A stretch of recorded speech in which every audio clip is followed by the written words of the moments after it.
One of the game designers I appreciate but don't talk about often is Alex Randolph, whose work I first encountered in Big Shot, a game that Ravensburger released in 2001. I first played Big Shot in 2004, the year that Randolph passed away, and his first design credit on Board Game Geek dates to 1960, which means he was designing and having games published for more than 4 decades. Which is astounding to think about. He was not as prolific as someone like Rainer Knizia or Wolfgang Kramer. He's got only 110 credits on Board Game Geek, but that's still an impressive number. He designed one of the most influential games of the past 40 years. We'll talk about that when the time comes. Plays a role in Big Shot. Now, one of the things I appreciate about Randolph's designs is that his rules are very minimal. Just not much to it. And that is usually because he is not trying to make a simulation of something in the real world. Big Shot is ostensibly about you buying property and trying to be the richest person, but it doesn't really feel like that when you're playing the game. It feels like a game. And that is what he did with his designs. He created rules, and then your opponents who live under those rules, and you're trying to meet whatever the victory condition is. You're not pretending to do anything else but play a game. That's very much what I appreciate, because often when I'm trying to think about games, I am stripping out everything else because I have a hard time pretending that I'm some character, this person, what are my goals? I need the game system. I want to know how it works just so I can understand it better in my mind. So Big Shot was fantastic. Played other games from him as well, and this game was released, I said, in 2001, and then there was a Portuguese edition around 2010, so not super popular, and then it had a new edition come out from Korean publisher Open in Play in 2018, I believe, and that company has now changed its name to Plate. There's been 2 other editions since then, and the newest one came out in 2024, and it is 1/4 the size of the Ravensburger box. Kind of astounding to think about, right? This is game technology at work here compared to old school stuff. Let's take a look inside Big Shot, and we'll talk about how it plays. The reason that Big Shot's box is so small is that the box is itself the game board. So you unwrap it, open it up, and now you have the game board set in front of you. There are magnets on here so it stays together when you move it around. You have the rules and all the components inside. You got some cards, cubes, paper pieces. I'll spread things out and then explain how to play. Here's Big Shot set up and ready to play, with each player starting with $10,000 and with you trying to end up with more money than everyone else at the end of the game. You have 18 lots of 4 cubes on the sides of the game board. You use all 4 colors no matter the player count. If there's 18 cubes in each color, you just put them all in the box, draw them out 4 at a time, set them out. As long as there are at least 2 colors in every lot of cubes, then all is good, because no one is a color yet. Once you put out those, you determine everyone's color at random, and you're almost set to begin. You are trying to gain control of property on the board, and each property will be worth the listed amount at game's end. All values in thousands, but let's keep it simple. 20, 21, 17, and so on. These are only 9, 10, 11, which does not compare to these, but if you own the ×2 property, then any of the adjacent properties in the same color have their value doubled. So you own this and this is worth 18, 20, and 22. If you own just the ×2, it's worthless. So try not to do that. The game lasts 18 rounds, with each round being an auction.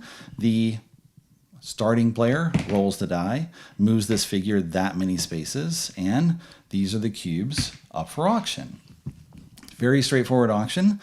Starting player bids whatever amount they wish, or they pass, and once you pass, you are out of the auction. You go around the table until someone wins. They pay the amount to the bank, and then they distribute these cubes as they wish on the properties. They can place them all in 1, 2, 1, 1, 1, whatever they want to do. Next player rolls will be the starting player with this 3, and now we got 3 blue and a yellow. Now, you'll do this a bit, and you're just laying the groundwork for things initially. The ownership of a property is locked in once there are 7 cubes on the property. You can't have 8. Once you get 7, it's done. And you determine ownership by having the majority of cubes. So if the blue player wins this auction, they can drop this in here. They've got 4 cubes in this space. No one else can overtake them because this space can hold only 2 more cubes. So they're guaranteed to get this. How much did they pay for it? Well, we don't know, right? You want to pay as little as possible in order to get valuable properties. You determine all that through auctions. If you don't like auctions, this is probably not the game for you because it's almost nothing but. So now this lot is up for bid. Now, funny things start to happen as you get more cubes on the board. So we know that blue owns this. Okay? Blue, if they win this lot, they can just take 2 yellow cubes or a yellow and brown and just throw them away.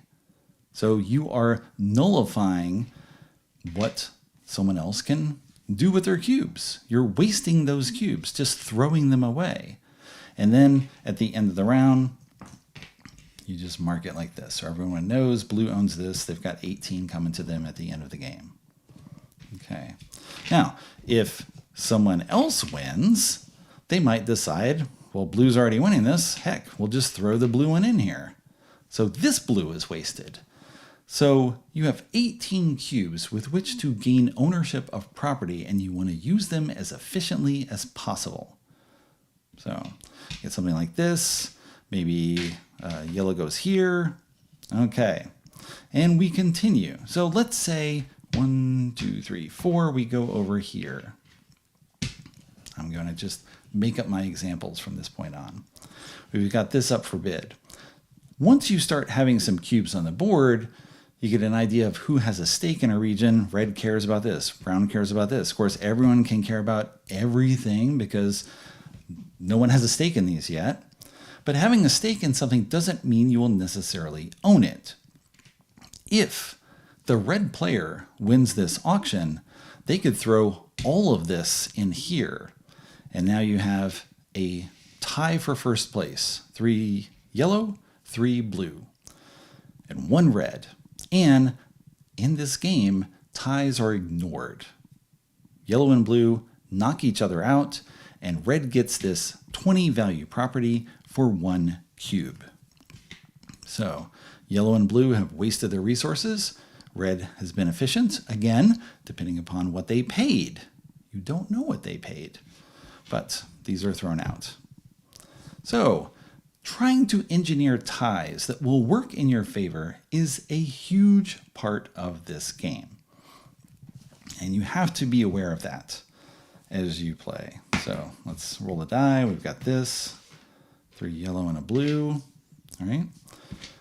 So when we throw this in here, blue's hoping to tie yellow and brown, put the yellow somewhere else or throw it away here, sure. Okay, we continue. Maybe yellow put it in here, hoping to outnumber brown. There's all sorts of possibilities for how things are going to work out. And then we come to this.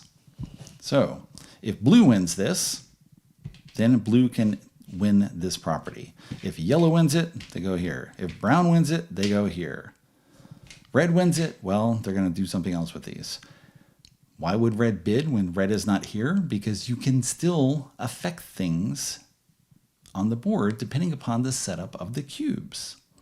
And you might do funny things like, let's say actually this was what was up for grabs.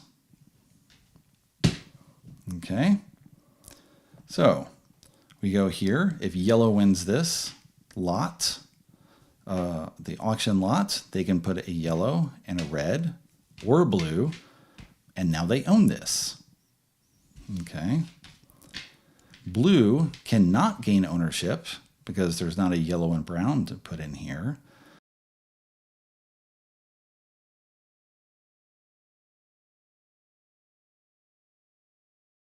But funnily enough, red can gain ownership by putting in a blue to make a 3-way tie for first and a red.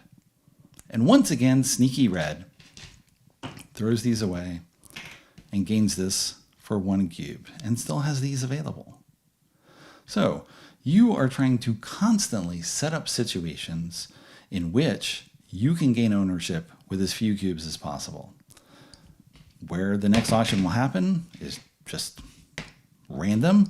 Roll this, you skip over empty spaces. I think this was the one we put up for bid. Nope, it was this one. 1, 2, 3.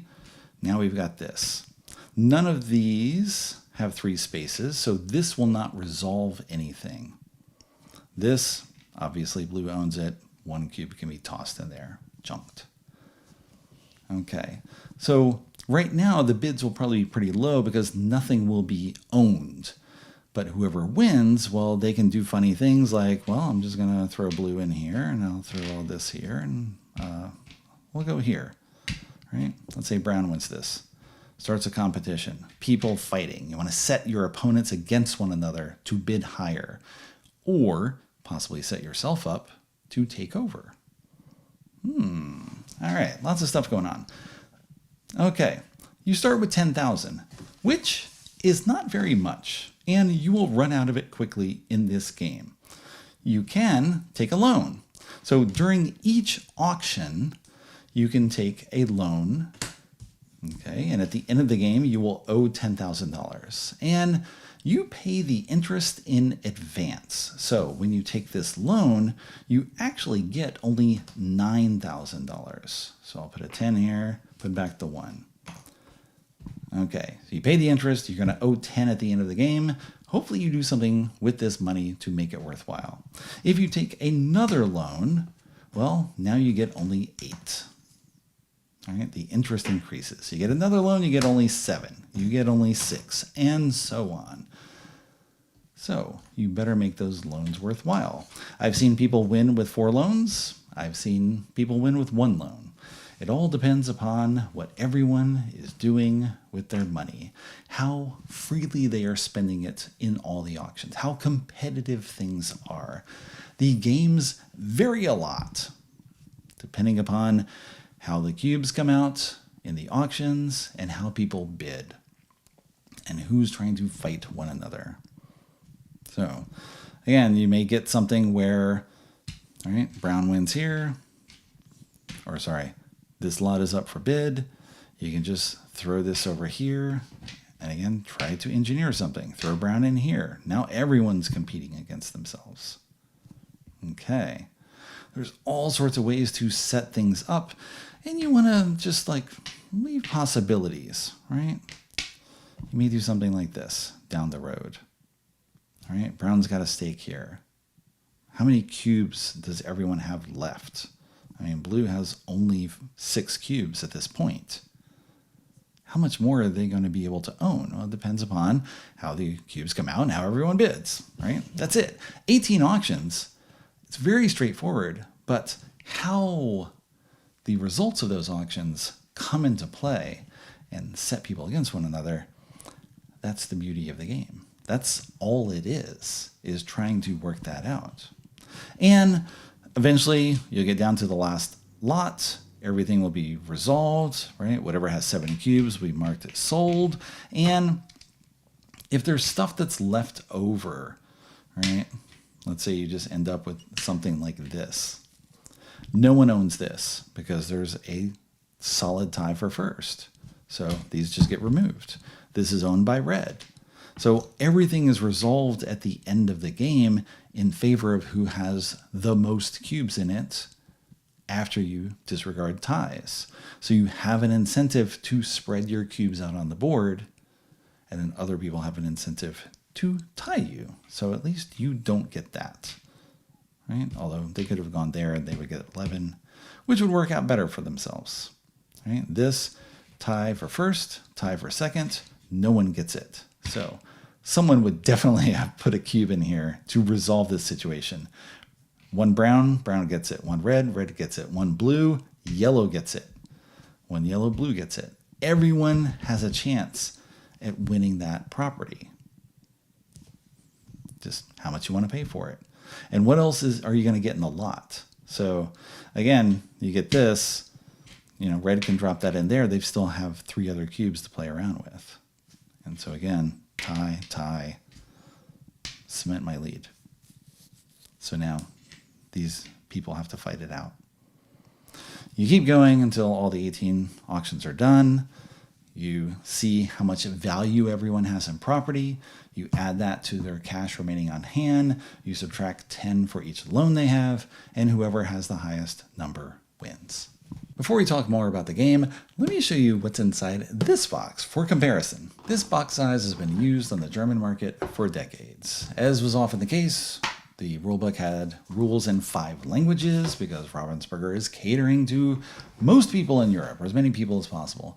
You got the rulebook, not much. Once you open the box, you have plastic money, you've got cubes in 4 colors, although different colors, very high contrast in the colors here. Ownership tokens, die, marking the ground, sold tokens, and loan markers. Okay. As for the board itself, once you open it, it's pretty much the size of the plate board, right? Just a little bit shorter, a couple inches narrower, okay? But otherwise pretty big. And you can see it's the same properties laid out. What's next to things matters only in the double areas. Doesn't matter 18, 16, 17, doesn't matter, right? Again, it's very abstract what you're doing, and you're buying property, but I mean, really you're just putting cubes on the board and trying to work out the majority in your favor. I played Big Shot 7 times over the years, 5 times on a purchase copy, twice on a review copy, and honestly 7 times is not very much for a game that I've owned for more than 20 years, and a game that I greatly enjoy. Why have I not played this game that much? I mean, part of the problem is that it's a 2 to 4 player game, and I have no interest in trying a 2-player auction game. It just doesn't appeal to me because you would control 2 colors and have 2 piles of money and be bidding separately, trying to gain ownership of the property in each of your colors. One rule I didn't mention in my explanation is that you must own at least 2 properties in order to be eligible to win. You can't sit back and do barely anything and just hold onto your money and don't go into debt. And okay, fine, you just randomly ended up owner of 1 property. That's not good enough. You have to own at least 2, and that's probably going to take some work, which is going to take loans, most likely. So the 2-player game, you have to own at least 2 properties in each of your colors, and possibly it plays great, but that's just not what I'm interested in. I don't like games usually where you have to sort of fudge the other players, and that's kind of what you're doing there. I played all my games are with 3 or 4 players. With 3 players, there is a neutral color, and you can use that neutral color to gain ownership of a property, ideally stealing it away from the opponents. Right? 3 of one opponent, 3 of another, 1 neutral. There you go. That's what you want to do. And maybe that's part of the reason that I haven't played it that much, is because Big Shot's a fairly mean game that is somewhat hard to see, and you will possibly have a very negative first play experience. I'd swear it off completely. I don't want to try it again. With the new edition that came out, I mean, I'm very grateful that there's a new edition of the game because I get to introduce it to people. There's a lot of people in my play group locally and play at my house and so on that started playing games in the 2010s, in the late 2010s, in the 2020s. There's a lot of people who have never seen this or heard of this or even know about Alex Randolph. But this gives me a chance to introduce it to them, right? It's a reason to talk about it because now I can do a video talking about a new game.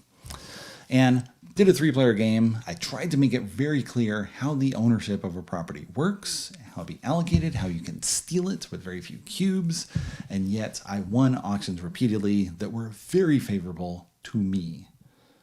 So I don't know if they had a great experience. I tried to make it clear, but you have to see it in a way.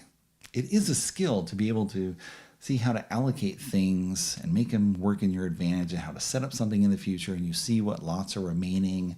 How could you possibly win depending upon what comes up? All that, right? there's lots to think about in that very minimal rule set, but you can have a terrible first experience, or you just don't like auction games, or you don't like being mean to people.